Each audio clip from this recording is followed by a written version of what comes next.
साथियों नमस्कार, good evening. आज ये जो अपडेट है वो बिल्कुल अलग है। मतलब जैसे कि आप सबको पता है कि 11 अगस्त और 11 अगस्त के बाद बीएड अभ्यर्थियों को माननीय सुप्रीम कोर्ट के आदेश के तहत अपात्र और इनवैलिड माना है। ये सब आप सबको पता भी है और इससे बीएड अभ्यर्थी भी बिल्कुल बखूबी इस चीज़ से वाकिफ़ हैं, ठीक है, और पता भी है सब चीज़। अब क्या होता है, ये आपको हम अपडेट बता रहे हैं रायपुर छत्तीसगढ़ की, जहाँ पे 11 अगस्त और 11 अगस्त के बाद ये सभी जो आदेश है माननीय सुप्रीम कोर्ट का वो पूरे देश भर में लागू है कि प्राथमिक में बीएड अभ्यर्थियों को इनवैलिड करा दिया गया, उनको नियुक्ति नहीं दी जा सकती। लेकिन आप डीएलएड अभ्यर्थियों का जज्बा देखिए छत्तीसगढ़ वालों का। देखो, इसमें नाराज़गी वाली कोई बात नहीं है। बीएड अभ्यर्थी भी अच्छी तरीके से जानते हैं अब जो हो गया है, न्याय हो गया है, उसमें हम क्या कर सकते हैं, ठीक है। हालांकि बीएड अभ्यर्थियों की भी कोई गलती नहीं है, गलती है जो सरकार जो नियुक्तियां दे रही है, जो फॉर्म भरवा रहे हैं, और है ना, तो सरकार की गलती रहती है, इसमें अभ्यर्थी की गलती नहीं होती कभी भी। क्योंकि अगर मेरे पास भी बीएड डीएड दोनों हैं तो मैं क्या करूँगा यार, मुझे मौका मिल रहा है तो मैं दूंगा। आपने हमें मौका ही क्यों दिया, फिर आपने हमें ज्वाइनिंग नहीं करवाई। हालांकि ये बात है, खैर जो भी हो, अब एक बात स्पष्ट हो चुकी है कि 11 अगस्त और 11 अगस्त के बाद बीएड अभ्यर्थियों को प्राथमिक शिक्षक भर्ती में ज्वाइनिंग नहीं दी जा सकती, ये क्लियर हो चुका है। अब जहाँ भी प्रोसेस अटकी हों, अधूरी हों, चाहे न्याय होने के बाद नियुक्तियाँ दी गई हों बीएड अभ्यर्थियों को, वो अब इनवैलिड हैं, उनको नियुक्ति नहीं दी जा सकती। तो अब क्या हुआ है, छत्तीसगढ़ के अभ्यर्थियों ने, डीएलएड अभ्यर्थियों ने अपना मोर्चा कानूनी तौर पर जीतने के बाद, सिर्फ कानूनी तौर पे ही काम नहीं चलता, उसको ज़मीनी स्तर पे भी लड़ना पड़ता है, तो वो ज़मीनी स्तर पर उतर चुके हैं और वो कह रहे हैं कि जितने आपने बीएड अभ्यर्थियों को जिनकी नियुक्तियां रद्द हुई हैं, है ना, रद्द हुई हैं या रद्द की जा चुकी हैं, तो उसको आप पालन कीजिए। और उन जो हमारी पोस्टें हैं जिनमें प्राथमिक में डीएलएड अभ्यर्थियों का हक है, वो पोस्ट डीएलएड अभ्यर्थियों से भरी जानी चाहिए। तो कानूनी तौर पे जीत गए, अच्छी बात है। उसके बाद अब मैदान तौर पे भी वो मेहनत कर रहे हैं। इसमें देखो, उसमें कोई बुराई और कुछ वाली बात नहीं। हक और अधिकार की जब बात आती है, जब न्याय की बात आती है, कानूनी तौर पे जब जीत मिलती है, चाहे किसी भी पक्ष को मिले, वो एक सटीक न्याय होता है।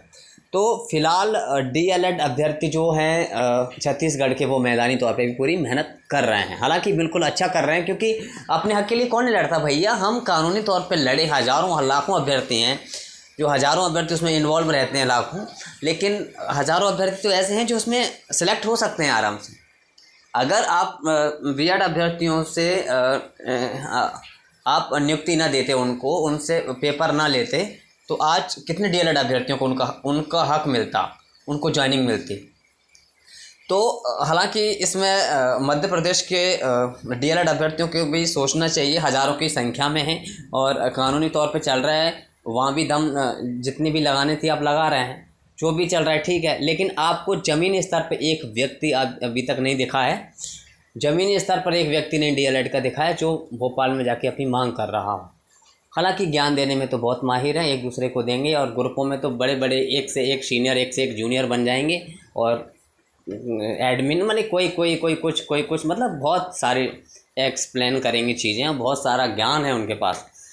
लेकिन आप समझो, रायपुर छत्तीसगढ़ में वहाँ के जो डीएलएड अभ्यर्थी है, वो कानूनी तौर के साथ साथ अपने ज़मीनी स्तर पर भी पूरी मेहनत कर रहे हैं अपने हक और अधिकार के लिए। देखो, अब आप देख सकते हैं ये जो कि जैसे कि पटवारी की थर्ड काउंसलिंग का भी चल रहा है, तो आप भी मांग कर सकते हैं, मध्य प्रदेश के डीएलएड अभ्यर्थी भी मांग कर सकते हैं कि अब जो हो गया सो हो गया। लेकिन अब हमको तो नियुक्ति नहीं मिल पाई, हमको तो जॉब नहीं मिल पाई, लेकिन 11 अगस्त और 11 अगस्त के बाद आप थर्ड काउंसलिंग करके हमको भी मौका दो। आपने 11,000 के लगभग 10,000 से ज़्यादा आपने बीएड अभ्यर्थियों को नियुक्तियाँ दी हैं हमारे हक और अधिकार पे। सरकार ने तो दी हैं, अभ्यर्थियों ने अपने आप तो ली नहीं है, सरकार ने दी हैं। तो अपन सरकार से मांग कर सकते हैं ना, शिक्षा मंत्री जी से मांग कर सकते हैं, माननीय मुख्यमंत्री जी से मांग कर सकते हैं ना कि हमको नियुक्तियां दी जाएं थर्ड काउंसलिंग करके। कितने भी चाहे 5,000 पद पे करो, लेकिन करो। वो 5,000 पद, अगर 2,000 पद भी हैं ना आपके, डबल मान लीजिए कि आपकी डबल पदों पर काउंसलिंग हो रही है, क्योंकि अब बीएड अभ्यर्थियों को बिल्कुल नहीं लिया जाएगा, ये आप भी जानते हैं। तो आपकी ये संख्या कितनी होगी, दोगुनी। अगर 5,000 पदों पे हो रही है तो मान लीजिए आपको 10,000 पदों का वो फ़ायदा मिलेगा। 10,000 पद, जितने अभ्यर्थी 10,000 पदों में सिलेक्ट होते थे उतने 5,000 पदों में सिलेक्ट हो जाएंगे, क्योंकि इसमें अभ्यर्थियों की संख्या है वो बीएड की 50% से ज़्यादा है। अब ये वीडियो सभी को शेयर करना, एक इन्फॉर्मेशन के तौर पे नहीं, एक जागरूकता के तौर पे भी, क्योंकि अगर आप ज़मीनी स्तर पे आएँ तो सिर्फ ग्रुप में चला के, सिर्फ कमेंट करके, सिर्फ एक दूसरे को ज्ञान दे के और इतने तक सीमित रह जाओ तो ठीक है। लेकिन अगर आप चाहते हैं कि एक बार हम भी अतिथि शिक्षकों की तरह भोपाल में जाके और ये कहें कि हम कानूनी तौर पे तो जीत ही चुके हैं, साथ में हमको अब हमको न्याय चाहिए, हमको भी जॉब चाहिए। आप हमारे चाहे 5,000 पद ही क्यों ना बढ़ाओ, चाहे कितने भी पद बढ़ाओ, हमारी पहली काउंसलिंग और सेकंड काउंसलिंग के काफ़ी पद बचे हुए हैं, उन पदों को निकाल के साथ में कुछ जितने भी पद इंक्रीज कर दो आप, जिससे हमको भी, चाहे आप 5,000 पद बढ़ा दो, चाहे 4,000 बढ़ा दो। हज़ारों पद खाली हैं शिक्षकों के, अतिथि शिक्षक 17,000 के पद खाली हैं, उनको वो अपनी नियमितीकरण उसकी मांग कर रहे हैं, तो परमानेंट भर्ती हमारी करो ना। मैं देखता हूँ कैसे पासा पलटता है। अतिथि शिक्षक उस समय शून्य हो जाएंगे, क्योंकि उस समय मुद्दा स्थायी शिक्षकों का जब उठेगा तो। लेकिन डीएलएड अभ्यर्थी ये कर सकते हैं, क्योंकि इनकी संख्या काफ़ी ज़्यादा है और डीएलएड अभ्यर्थी की पूरे मध्य प्रदेश में संख्या काफ़ी ज़्यादा है, लेकिन वो सब सोए हुए हैं, बस ये कर लो वो कर लो, कुछ करते नहीं हैं। लेकिन आपको करना तो पड़ेगा अगर आप चाहते हैं कि हमारी देखो, पहली काउंसलिंग सेकंड काउंसलिंग में काफ़ी पद बचे हुए हैं, और अगर आपके पद 2-4 हज़ार भी बढ़ जाते हैं, मान लीजिए कुल मिलाकर 4500 पद आपको अगर मिलते हैं, तो वो आपके 9,000 पदों का काम करेंगे।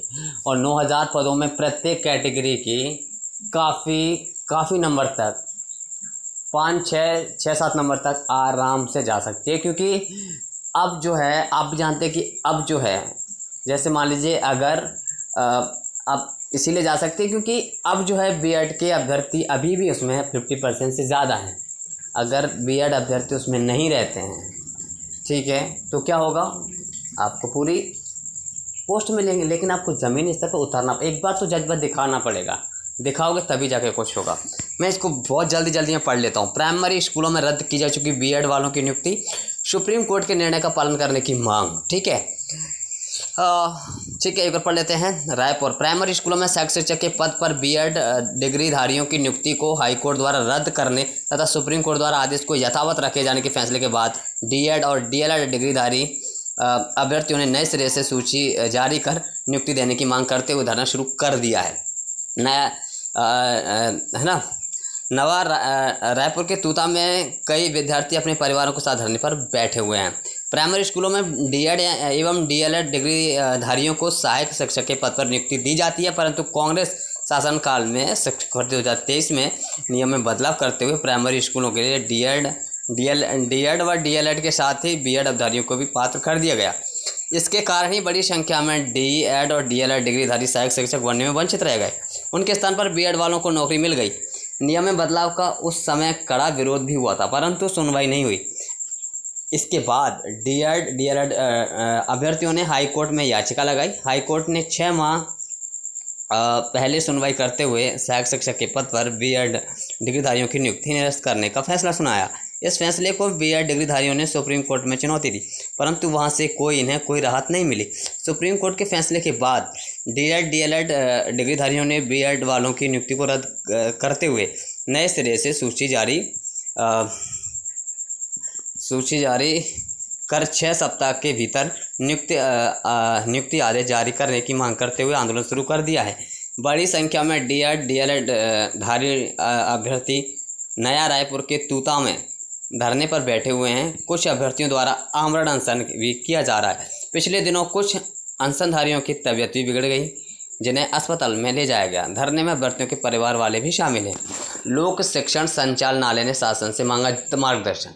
वहाँ का जो डीपीआई है उन्हें क्या मांगा है, उन्हें क्या कहा है, बताते हैं कि लोक शिक्षण संचालनालय ने सुप्रीम कोर्ट के आदेश के बाद बीएड डिग्रीधारियों की नियुक्ति रद्द करने और आगे की कार्रवाई करने के लिए शासन को पत्र लिखकर मार्गदर्शन मांगा है। शासन ने अभी तक कोई जवाब नहीं दिया। डीएड डीएलएड डिग्रीधारी लगातार शासन पर बीएड वालों की नियुक्ति रद्द कर उन्हें नियुक्ति देने की मांग कर रहे हैं। अभ्यर्थियों ने कहा कि 7 सरकार न्यायपालिका के फैसले का सम्मान करते हुए नियुक्ति प्रदान करे। साथियों, ये होता है, कानून के साथ साथ ज़मीनी स्तर पे भी उतरना पड़ता है अपने हक और अधिकार के लिए, तब जाके कुछ मिलता है। हालांकि ठीक है, एक इन्फॉर्मेशन थी तो मैंने आपको दे दी। मध्य प्रदेश के युवा जागे न जागे, करें न करें, कोई इशू नहीं है, ठीक है। लेकिन एक झलक जरूर दिखानी चाहिए उनको, क्योंकि आज तक वो ग्रुपों में और उसमें भी लगे रहे हैं। देखो स्पष्ट है, लेकिन मुझे उस चीज़ से कोई वो नहीं है मतलब, लेकिन आपको ये चीज़ें समझनी होंगी। अगर आप चाहते हैं कि हम सिर्फ ग्रुप में ही बनते रहें नेता, ग्रुप में ही कुछ खेलते पीलते रहें, तो क्या उससे क्या मतलब है। आप ज़मीनी स्तर पे भी आओ ना। हक अधिकार सिर्फ कई तरीके से लिया जाता है, अपने बताना पड़ता है, जताना पड़ता है कि भैया हम भी प्रभावित हैं। अतिथि उनकी नाजायज़, जैसे कि नाजायज़ मांग कह सकते हैं, ठीक है, उनसे पात्रता क्वालिफाई नहीं हो रही, वो नियमितीकरण की मांग कर रहे हैं। तुम तो सब क्वालिफाई हो, तुम्हारे हक और अधिकार की बात है, इसमें तो हर एक व्यक्ति आपका पक्ष लेगा। हर एक व्यक्ति, आप मांग ही मत करो, आप तो ये कहो कि हमारे बच्चे हो। आप ये मत कहो, उनसे कहो कि सर आपने 22,000 पद भरे, 10,000 पद डीएड को मिले, 10,000 से ज़्यादा पर बीएड अभ्यर्थियों को मिले। आपने बीएड अभ्यर्थियों को लिया, आपके अनुसार भर्ती हुई। अब माननीय हाई सुप्रीम कोर्ट का आदेश भी आ गया, तो अब जो है आपने 10,000 पद हमारे तो दे दिए उन अभ्यर्थियों को, लेकिन उन पदों में अब हमारे जो पद बचे हुए हैं, पहली काउंसलिंग सेकंड काउंसलिंग के जितने भी पद बचे हैं, और कुछ पद बढ़ा के चाहे 2,000 बढ़ाओ चाहे 4,000 बढ़ाओ, हमारी थर्ड काउंसलिंग करो आप तो, जिससे हम डीएलएड अभ्यर्थियों को नियुक्ति मिल सके। कितनों को भी तो मिलेगी, कम से कम नियुक्तियाँ तो मिलेंगी। और मैं ये गारंटी देता हूँ, अगर 4-5 हज़ार पदों पर भी भर्ती होती है, पहली काउंसलिंग के 2-3 हज़ार आराम से बचे होंगे, 2-3 हज़ार और बढ़ जाते हैं। तो मान लीजिए कि आप किसी डिजिट में मत मांगो हमारे इतने पद, कि हमारे मतलब कि हमें 10,000 पद दे दो, कि हमें 15,000, ऐसे मत मांगो। सीधे कहो कि आपने 22,000 पद, हमारे पास डाटा है 22,000 आपने पदों की भर्ती करी, इसमें 10,000 से ज़्यादा आपने बीएड अभ्यर्थियों को लिया। हमें कोई एतराज़ नहीं है, लेकिन हमारा तो हक और अधिकार गया है ना। तो पहली काउंसलिंग और सेकंड काउंसलिंग जो पद बचे हैं उनको आप निकालो, क्योंकि सबने नियुक्तियाँ नहीं ली है, ये बात कन्फर्म है। और कुछ पद बढ़ा के हम इन हज़ारों डीएड अभ्यर्थियों के लिए कुछ तो करो, कुछ तो हमारे लिए थर्ड काउंसलिंग का मौका दो, हमें भी संतुष्ट होकर कम से कम हमें थर्ड काउंसलिंग का मौका दो। मैं गारंटी के साथ कह सकता हूँ न्याय मिल जाएगा, लेकिन आपको जागना पड़ेगा, मेहनत करनी पड़ेगी। अब आपके ऊपर निर्भर करता है आप जागरूक होते हैं कि नहीं होते हैं, ठीक है। ये सभी वीडियो डीएड अभ्यर्थियों को पहुँचा देना और समझा देना, भैया देख लो अपने हिसाब से, करो ना करो, मुझे कोई इशू नहीं है, पर आपके ऊपर निर्भर है, क्योंकि संख्या बल आपको जाना है, सब कुछ आपको ही करना है, तो सब कुछ आपको ही मैनेज करना है, तो आपको आना पड़ेगा। अब आपकी मर्ज़ी है, ठीक है साथियों। बाकी जो भी है, अब